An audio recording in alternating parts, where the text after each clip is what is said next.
ازيكم يا اصحابي؟ عاملين ايه؟ جايه لكم بفكره جميله جدا جدا.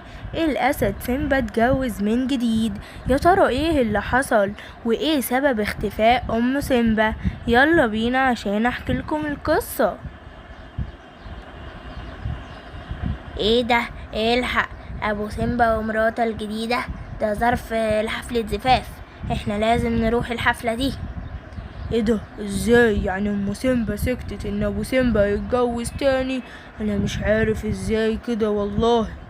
يا عم خلاص بقى، فرحة وخلاص. انا اساسا كان نفسي اروح فرح من زمان، وانت كمان يا عم. ايوه فعلا. وكمان الاسد ابو سيمبا ده صاحبنا جدا جدا، ما ينفعش ما نروحش حفلة زفافه. بس انا اللي مجنني، اكيد ابو سيمبا هيعمل حاجة في ام سيمبا. يا عم احنا رسالة من ابو سيمبا الى الضباع. بصوا كده يا جماعة، انا بقرا رسالة غريبة جدا. المفروض ان احنا هننوم ام سيمبا مغناطيسيا علشان ما تروحش حفلة الزفاف بتاع جوزها. خلاص يا عم، دي حاجة سهلة اوي. سلام عليكم. ما كانش هنا، كنت عارفة ان دي الغابة بتاعت الفراولة، كنت عايزة فراولة لسيمبا ابني. لا لا، مش الغابة دي الغابة اللي جنبنا. بقولك يا ام سيمبا، بصيلي كده في عيني. اه الصداع اللي في دماغي ده، انا مش قادرة خالص. يا راسي.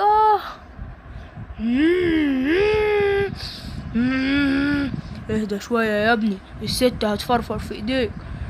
انا مش قادرة. خلاص فاضل حتة بسيطة. اهي نامت مغناطيسيا وهتمشي في الغابة بقى تطوش في اي حد. ايه ده يا بابا؟ الله، انت والعروسة بتاعتك شكلكم حلو قوي، بس هي فين ماما؟ يو بقى يا سيمبا، انت كل شوية تسألني على مامتك هتيجي ان شاء الله في الفرح. يلا احنا دلوقتي بنجهز. ماشي. ايه ايه ادينا وصلنا يا بابا، هي فين ماما والمعازيم كلهم جم؟ انا عايزه اعرف فين ماما. استنى دلوقتي يا حبيبي، انا هطمنك. حاضر. ظبطت يا ابني اللي انا قلتلك عليه؟ طبعا يا معلم. والواد شحوكة جري وراها عشان يعرف هتروح على فين. ايه ده؟ هو صح اللي انا سمعته ده؟ هو بابا بيتفق معاهم ان هم يموتوا ماما؟ منك يا بابا، انا زعلان جدا جدا، مش عارف اعمل ايه معاكو. انا زعلان، قولولي يا اصحابي اعمل ايه. مامتك يا سيمبا في البيت، مش هتحضر النهارده. ازاي يا بابا؟ انت قلتلي ان هي لازم تكون موجودة. لا يا سيمبا، مش لازم يعني تكون موجودة. طب ايه، يلا بقى عشان نغني ونرقص. يلا بينا. الاسد ابو سيمبا حضر يا ولاد، الاسد ابو سيمبا حضر يا ولاد، النهارده حفلة زفاف. ابو سيمبا ابو سيمبا ابو سيمبا ابو سيمبا. متشكر يا جماعة، متشكر. انت يا ست انتي، ايه بقى مش ناوية تصحي ولا ايه؟ انا بقالي سنة ماشي وراكي. ايه ده يا لهوي، دي قربت تفوق. يا نهار ابيض، اعمل ايه؟ مش عارف. اهرب على فين؟ اهرب ورا الشجرة هتشوفني. طب اهرب على فين؟ اوعي تصحي دلوقتي بقى، لازم صحابي يجوا من حفلة الزفاف بتاع جوزك المتنيل على عينه. ايه ده؟ يا لهوي، اما الحق اجري. يا دماغي. ماما حبيبتي، سيمبا حبيبي. مالك يا سيمبا؟ بتعيط ليه؟ انتي مش عارفة يا ماما اللي حصل؟ ايه يا حبيبي، انا رحت اجيب لك الفراولة اللي كان نفسك فيها، وبعد كده لقيت نفسي هنا في غابة الفراولة، لكن ما جبتلكش يا حبيبي فراولة.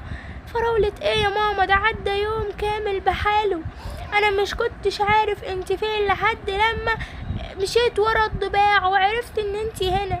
انا اسف جدا يا ماما، بس بابا اتجوز عليك. يا لهوي اتجوز عليا، يحمدك لله يا ابو سيمبا، ربنا ياخدك. بس يا ماما خلاص، اهم حاجة ان انا معاكي وانتي معايا. طبعا يا حبيبي، امال ايه؟ يلا.